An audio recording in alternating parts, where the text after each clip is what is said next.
much is known about the rake. This particular entity is rarely encountered. There is very little documentation available for describing it. This video is a compilation of what I was capable of gathering. There are a few well-known accounts regarding the rake. Unfortunately, we do not get to hear much other than these accounts and the little information they can offer us. But it is definitely a starting point for learning about the rake. We need to start somewhere, so here it is. Most of the following research was done in collaboration by a group of individuals with vested interests. These interests are largely based on the fact that they themselves were survivors of direct encounters with the rake. Now here's a compilation of various experiences these survivors found. The first is from a mariner's log, and it is dated 1691. It says, "He came to me in my sleep. From the foot of my bed I felt a sensation. He took everything. We must return to England. We shall not return here again at the request of the rake." Now this implies some sort of communication between the rake and the mariner, and that the rake somehow convinced, maybe even forced the mariner out of wherever he was and to return to England. The next is a journal entry, and it's actually translated from Spanish. It's dated 1880. It says, "I have experienced the greatest terror. I have experienced the greatest terror. I have experienced the greatest terror. I see his eyes when I close mine. They are hollow, black. They saw me and pierced me. His wet hand. I will not sleep. His voice." And then the rest of the text was unintelligible. Now, another account they found was actually from a suicide note, which was dated 1964. This note said, "As I prepare to take my life, I feel it necessary to assuage any guilt or pain I have introduced through this act. It is not the fault of anyone other than him, for once I awoke and felt his presence, and once I awoke and saw his form, and once again I awoke and heard his voice and looked into his eyes. I cannot sleep without fear of what I might next awake to experience. I cannot ever wake. Goodbye." Now, this note was found in a wooden box. Found in the same wooden box were 2 empty envelopes addressed to William and Rose. There was also one loose personal letter with no envelope. This letter said, "Dearest Linny, I have prayed for you. He spoke your name." Finally, here is the main account from one of the actual survivors, one of the actual researchers who compiled the various experiences. This account is from a direct witness. It is from 2006. 3 years ago, I had just returned from a trip from Niagara Falls with my family for the 4th of July. We were all very exhausted after a long day of driving, so my husband and I put the kids right to bed and called it a night. At about 4 a.m., I woke up thinking my husband had gotten up to use the restroom. I used the moment to steal back the sheets, only to wake him in the process.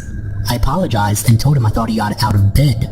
When he turned to face me, he gasped and pulled his feet up from the end of the bed so quickly, his knee almost knocked me out of the bed. He then grabbed me and said nothing.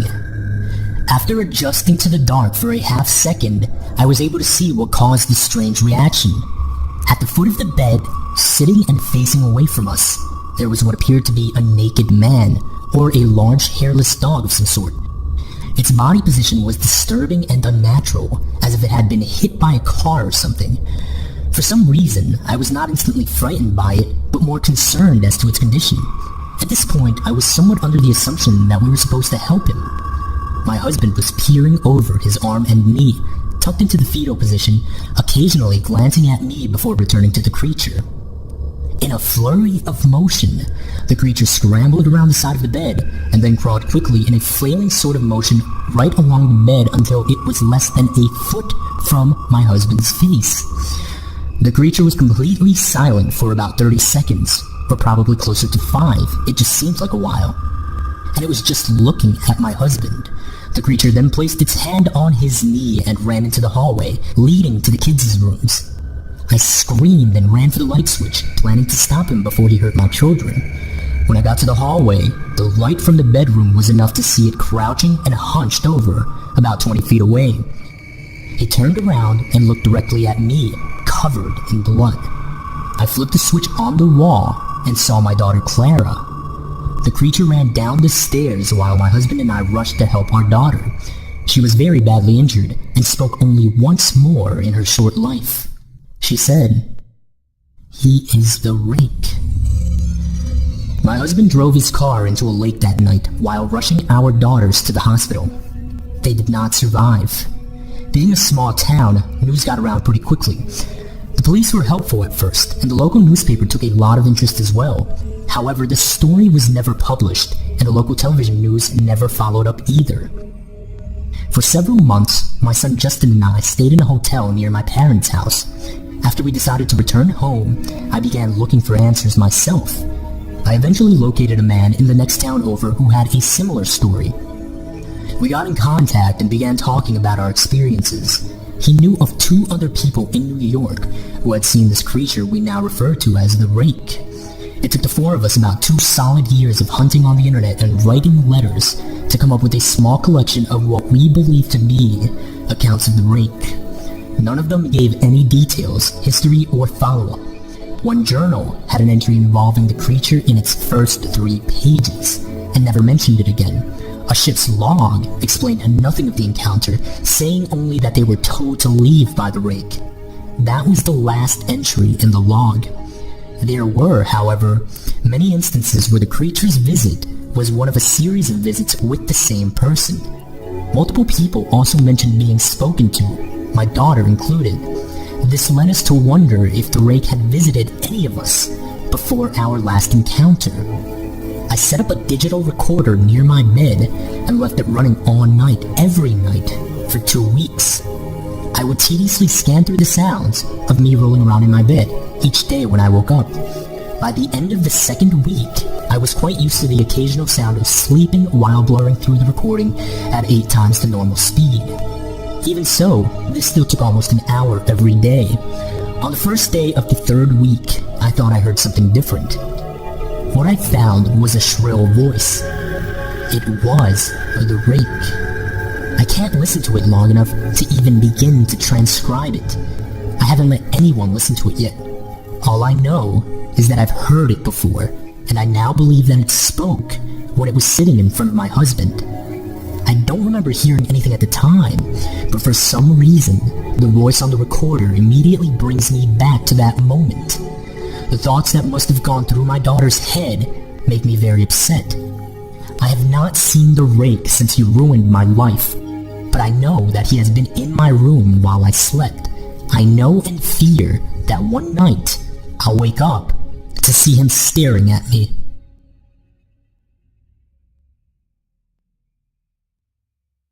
Beyond these accounts and the compilation of these experiences, there is very little information regarding the rake, except for a few other things. The first is a strange will that was left by a woman named Miss Elizabeth Bellow.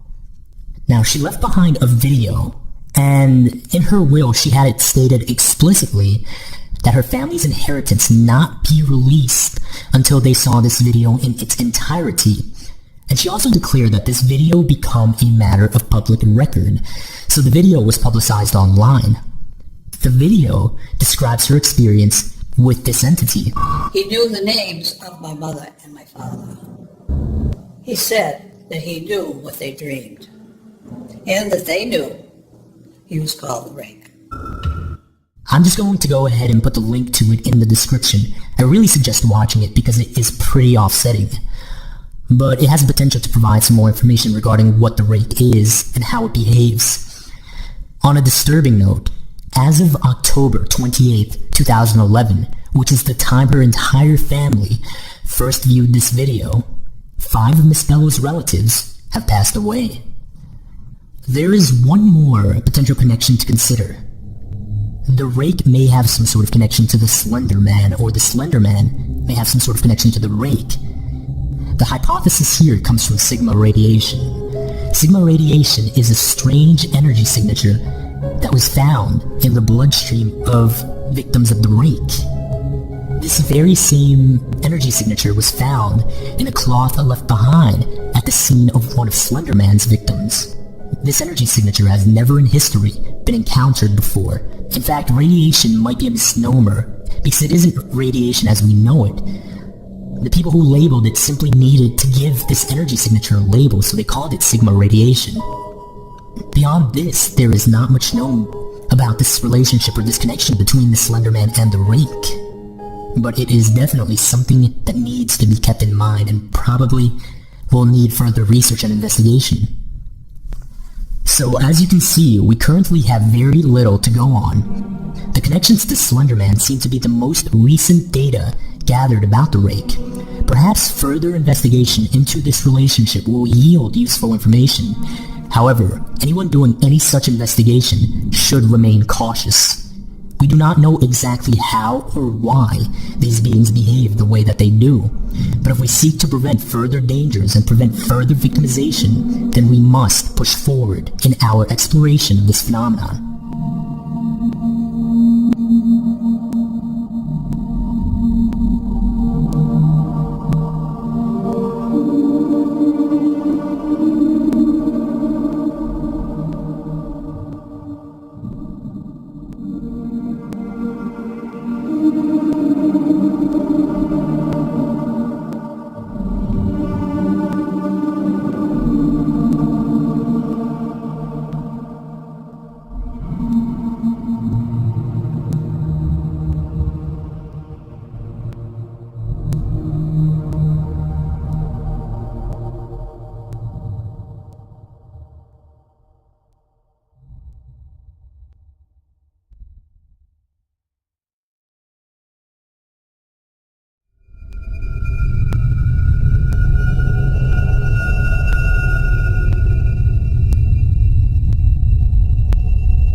The accounts of a certain particular entity are some of the most disturbing reports one could ever examine. The encounters with this entity have dated back centuries and have been permanently pinned into various historical documents. Each culture or area that encountered this being had its own name for it. The operator, the tall man, even master. Today, it is most commonly known as Slender Man. In recent years, it's actually been a phenomenon that's been taking off, and it's been pretty viral. It's even gotten to the point where the legend has its own video game being developed for it.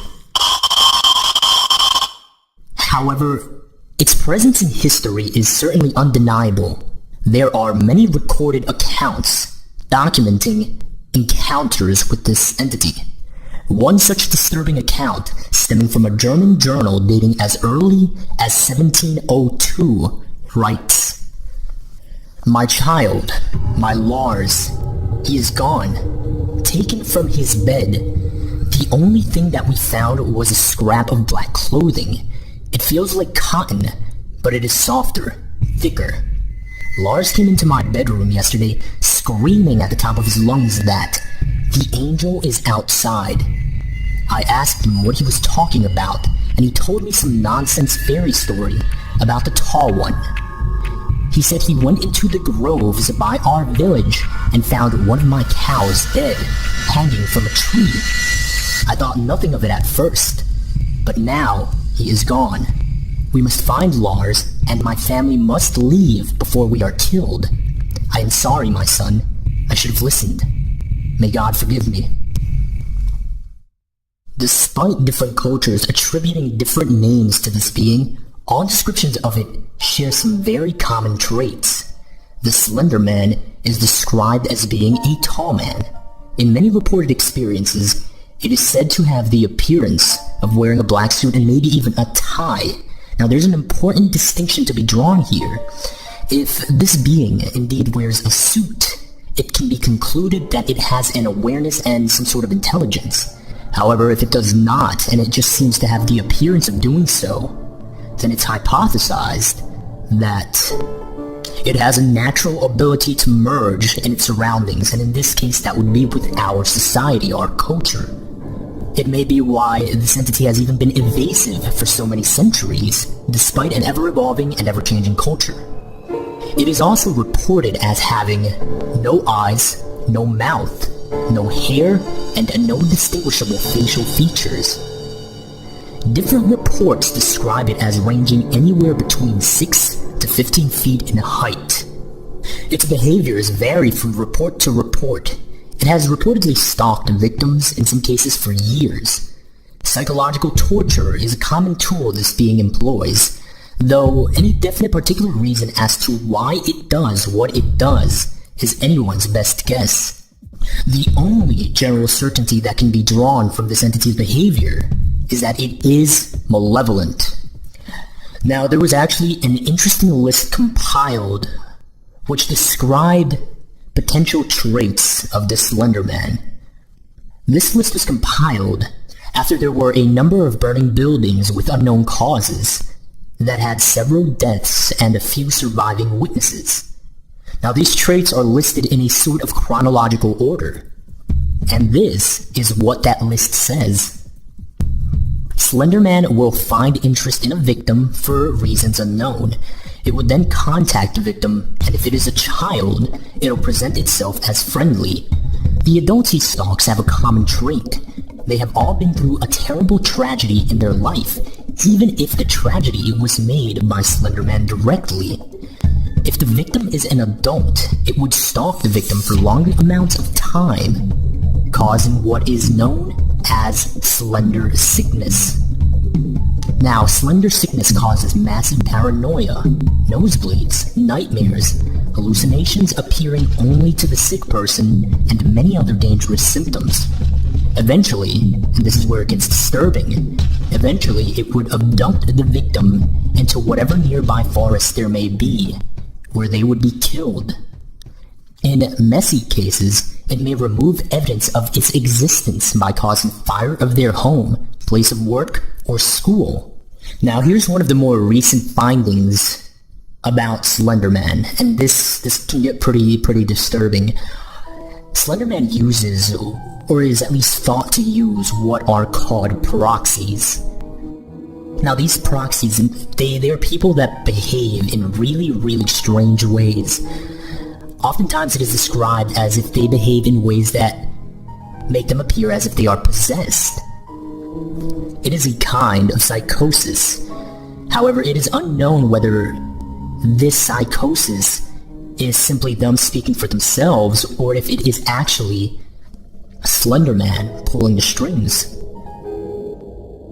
In its most generalized form, you can consider these proxies insane individuals that are apparently under its control or influence.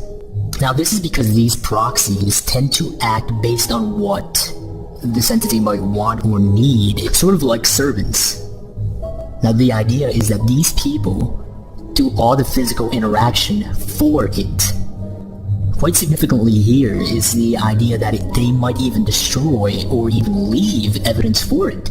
They may even serve as sort of a communication medium, which is really disturbing considering the potential forms of media that they can communicate through. Because this includes creating any sort of electronic media to communicate with whomever they might feel the need to. So it might be possible that there are videos or files out there with communication from it.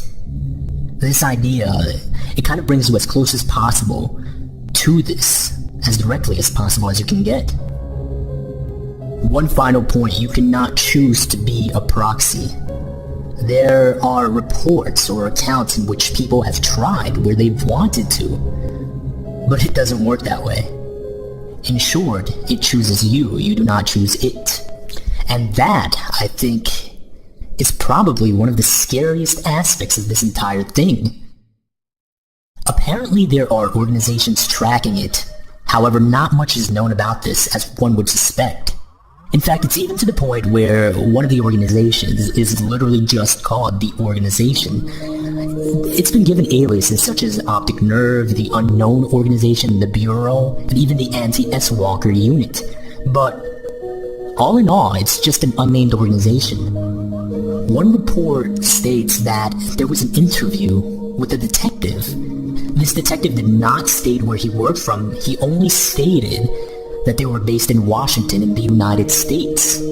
Based on these reports, it is known that the organization pretty much knows about as much as we do when it comes to the Slender Man.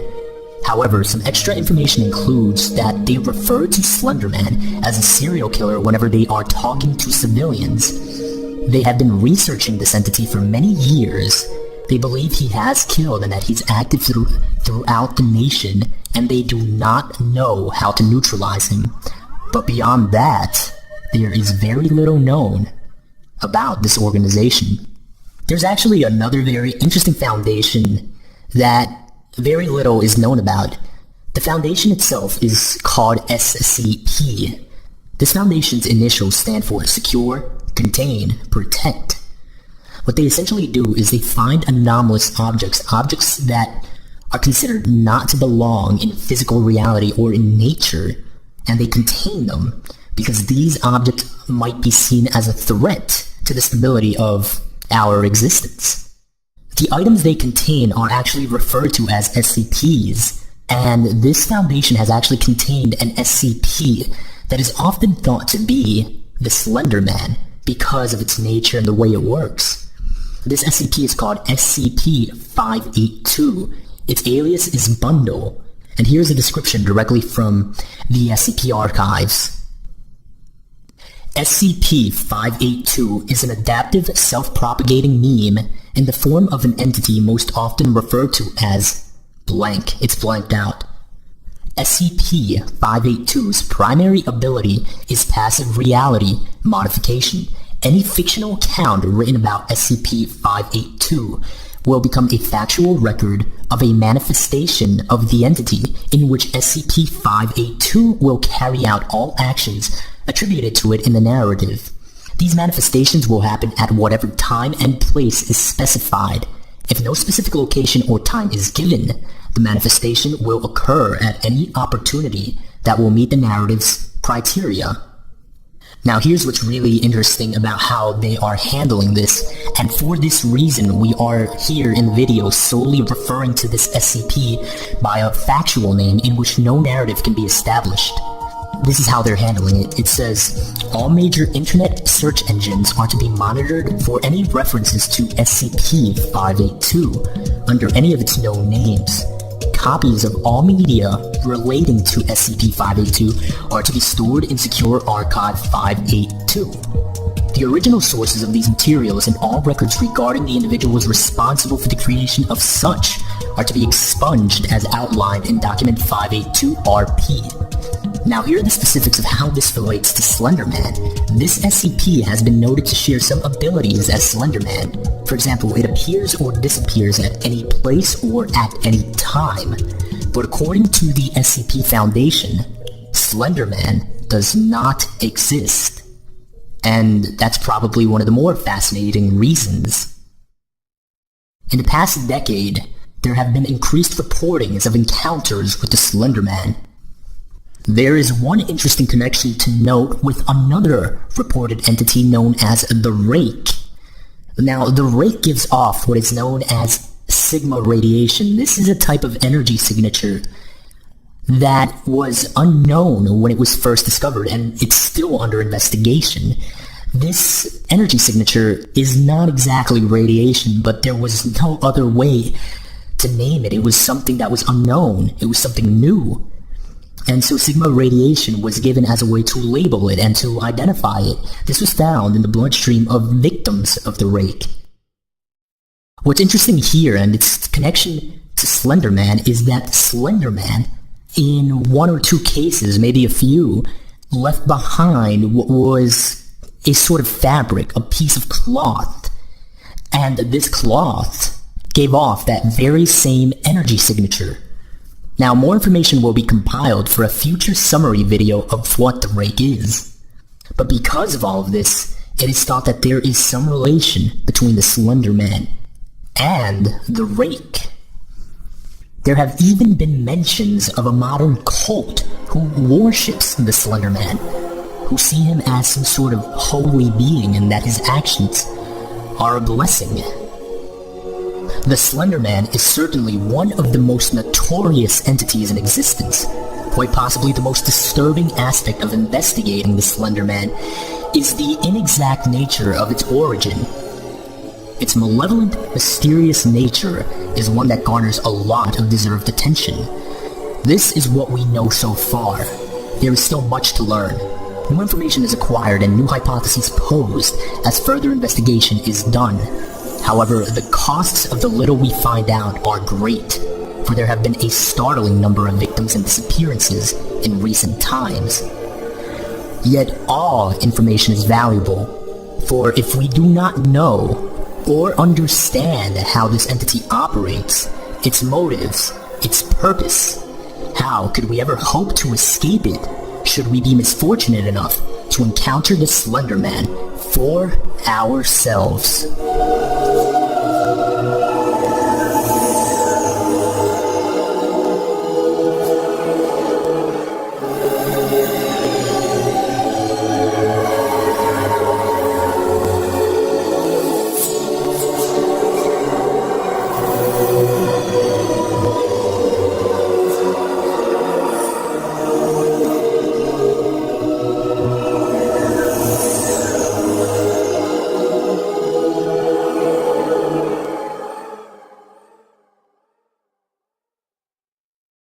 That they themselves were survivors of direct encounters with the rake.